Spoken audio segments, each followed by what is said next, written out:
Hello दोस्तों, welcome to English for all. आज हम पढ़ेंगे मर्चेंट ऑफ वेनिस का एक्ट 2 सीन 7। अगर आपने पहले के सीन्स नहीं देखे तो ऊपर कार्ड्स में लिंक आ रहा है, आप चाहें तो देख सकते हैं। दोस्तों, एक्ट 2 सीन 7 में पोर्शिया प्रिंस ऑफ मोरक्को को कास्केट्स के पास में लेकर आ जाती है। पोर्शिया अपने सर्वेंट से कहती है कि इस कास्केट्स का पर्दा हटाओ और प्रिंस ऑफ मोरक्को को कास्केट्स दिखाओ। वहां पर 3 कास्केट्स रखी होती हैं, जैसा कि आपको पता है, गोल्ड, सिल्वर और लेड। अब देखिए, गोल्ड वाली कास्केट के ऊपर लिखा होता है कि जो कोई भी गोल्ड वाली कास्केट को चूज करेगा उसे वो मिलेगा जो बहुत सारे लोग पाना चाहते हैं। इसके बाद Prince of Morocco silver casket को देखता है। सिल्वर कास्केट के ऊपर लिखा होता है कि जो कोई भी सिल्वर कास्केट को चूज करेगा उसे सिर्फ उतना ही मिलेगा जितना वो डिजर्व करता है। तीसरा कास्केट थोड़ा गंदा होता है, थोड़ा दिखने में इतना अट्रैक्टिव नहीं होता और लेड कलर का होता है। और उस लेड कलर के कास्केट के ऊपर लिखा होता है कि अगर तुमने मुझे चूज किया तो तुम्हारे पास से वो भी चला जाएगा जो तुम्हारे पास है। ठीक है, गोल्ड वाली कास्केट के ऊपर लिखा होता है कि अगर तुमने मुझे चूज किया तो तुम्हें वो मिलेगा जिसकी ख्वाहिश पूरी दुनिया को होती है। सिल्वर पर लिखा होता है कि अगर तुमने मुझे चूज किया तो तुम्हें सिर्फ उतना ही मिलेगा जितना तुम डिजर्व करते हो। और लेड वाली कास्केट काफ़ी मैली होती है और उस पर लिखा होता है कि अगर तुमने मुझे चूज़ किया तो फिर तुम वो भी खो दोगे जो तुम्हारे पास में है। प्रिंस ऑफ मोरक्को बहुत कंफ्यूज हो जाता है कि इन तीनों कास्केट में कौन सी कास्केट चूज़ करूं। पोर्शिया प्रिंस को बताती है कि इन 3 कास्केट्स में से एक कास्केट में मेरी पिक्चर रखी हुई है, तो अगर तुमने वो कास्केट चूज़ कर ली जिसमें मेरी पिक्चर है तो फिर मैं तुम्हारी हूँ। प्रिंस ऑफ मोरक्को बड़ा कंफ्यूज होता है और कहता है अब तो मुझे खुदा ही बचा सकता है। चलो देखते हैं। दोबारा से पढ़ना शुरू करता है कास्केट्स के ऊपर क्या लिखा हुआ है। सबसे पहले वो लेड को देखता है और पढ़ता है कि तुम्हें वो भी छोड़ना पड़ेगा जो तुम्हारे पास में है। तो प्रिंस ऑफ मोरक्को को लेड वाली कास्केट तो बिल्कुल पसंद नहीं आती। वो कहता है कि मेरे पास जो है वो मैं इस लेड वाली कास्केट के लिए क्यों छोड़ दूं? ऐसा क्या है इसमें? हाँ, ये तो बेकार है, ये तो मेरे स्टैंडर्ड की ही नहीं है। इसके बाद सिल्वर को देखता है। सिल्वर पर लिखा होता है कि आपको उतना ही मिलेगा जितना आप डिजर्व करते हो। प्रिंस ऑफ मोरक्को ये पढ़कर चुप हो जाता है और सोचने लगता है। फिर बोलता है कि अगर मैंने सिल्वर को चूज कर लिया तो शायद मुझे उतना नहीं मिलेगा जितना मैं डिजर्व करता हूँ, क्योंकि मैं तो बहुत महान इंसान हूँ। फॉर एग्जाम्पल, मान लो सिल्वर कास्केट में लिखा होता है कि इसे चूज करने वाले को 100 गोल्ड कॉइन्स मिलेंगे। एक एग्जाम्पल दे रहा हूँ आपको समझाने के लिए। तो 100 गोल्ड कॉइन्स तो कुछ भी नहीं होते प्रिंस के लिए। तो यहाँ पर प्रिंस ऑफ मोरक्को यही सोचता है कि अगर मुझे इतना नहीं मिला जितना मैं डिजर्व करता हूँ तो फिर क्या होगा। और ये सिल्वर कास्केट पोर्शिया को भी डिजर्व नहीं करती। हमारा स्टैंडर्ड अलग है, हम बहुत ऊंचे स्टैंडर्ड के लोग हैं। पोर्शिया और मैं बहुत ज़्यादा डिज़र्व करते हैं। मैं तो बहुत ही ऊंचे ख़ानदान में पैदा हुआ हूँ, मेरे पास बहुत सारा पैसा भी है और एक से बढ़कर एक क्वालिटीज़ मेरे अंदर हैं। और इस वजह से ये सिल्वर कास्केट मुझे उतना नहीं दे पाएगी जितना मैं डिज़र्व करता हूँ। चलो देखते हैं कि गोल्ड पर क्या लिखा हुआ है। गोल्ड पर लिखा होता है कि तुम्हें वो मिलेगा जिसे सारी दुनिया पाना चाहती है।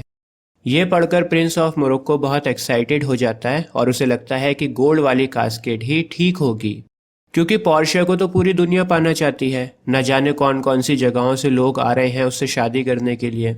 लोग अपनी जानों की परवाह किए बिना पोर्शिया को पाने के लिए आ रहे हैं। दोस्तों, पहले ज़माने में ट्रैवल करना बहुत मुश्किल काम था। लोगों की जान चली जाती थी ट्रैवल में, क्योंकि पानी के जहाज़ से आपको ट्रैवल करना पड़ता था। पानी के जहाज़ में रिस्क बहुत ज़्यादा था उस टाइम पर। कुछ पता नहीं होता था कि कब रास्ता भटक जाए, कब डूब जाए। तो प्रिंस ऑफ मोरक्को कह रहा है कि पोर्शिया से मिलने के लिए तो इतनी दूर दूर से लोग आ रहे हैं अपनी जान की परवाह किए बिना। पोर्शिया को तो पूरी दुनिया चाहती है।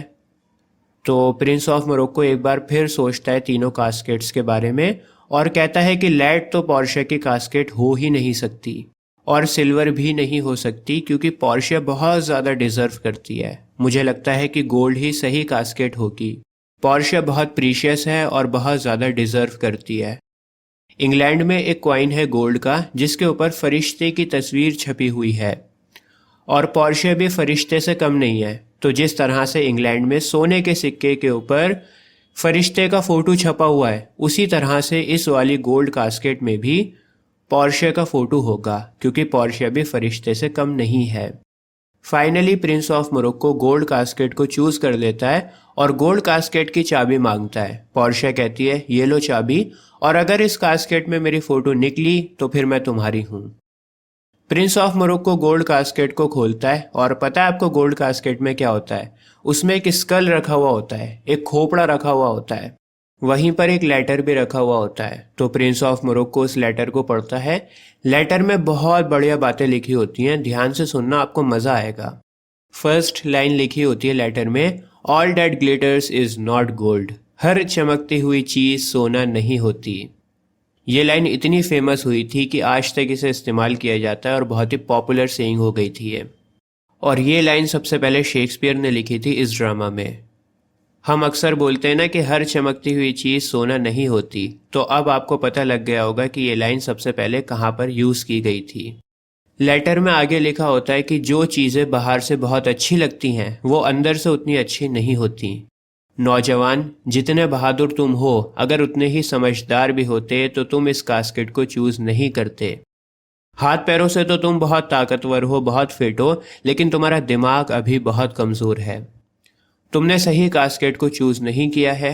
तुम्हें अलविदा, टाटा, बाय बाय, और तुम्हारी आने वाली ज़िंदगी में बहुत उदासी आने वाली है।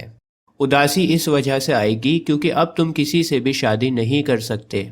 याद है ना आपको, इस कंपटीशन की एक कंडीशन थी कि अगर आप हार गए तो फिर आप सारी ज़िंदगी किसी से भी शादी नहीं करोगे। दोस्तों, प्रिंस ऑफ मोरक्को बहुत उदास हो जाता है और पोर्शिया को अलविदा कहकर वहाँ से चला जाता है। पोर्शिया भी अलविदा कहती है प्रिंस को और अंदर ही अंदर बुड़बुड़ाती है कि अगर अब कोई काले रंग का आए ना मुझसे शादी करने के लिए तो फिर यही गलत बॉक्स को चूज़ करे। पोर्शिया को काले लोग बिल्कुल पसंद नहीं है। एक्ट 1 में हमने देखा था, पोर्शिया ने कहा था कि मैं काले लोगों से शादी नहीं कर सकती हूँ।